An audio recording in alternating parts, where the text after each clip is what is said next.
Antoine de Saint-Exupéry a écrit « Telle fleur, c'est d'abord le refus de toutes les autres fleurs. » Je me souviens que j'étais jeune quand j'ai lu ça. Ça m'est resté dans l'esprit parce que je trouvais ça absolument étonnant, mais en même temps tellement vrai.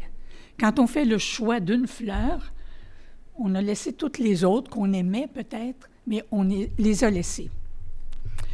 Le jury, lui, qui a choisi un livre pour lui décerner le prix, se trouve devant un dilemme qui est aussi déchirant.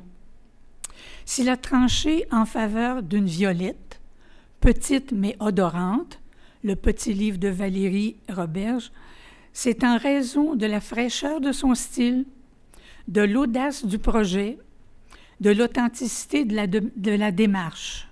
Imaginez une mère, une jeune maman de 2 enfants qui décide de transmettre la spiritualité chrétienne à ses jeunes enfants au fil des jours, à contre-courant de la culture ambiante. Vous savez, je n'ai pas besoin de vous dire la place qu'occupe actuellement la religion dans l'opinion publique et les sujets que l'on aborde quand on parle de religion. Non, elle a eu cette espèce d'audace qui m'apparaît comme une espèce de porte ouverte sur l'avenir.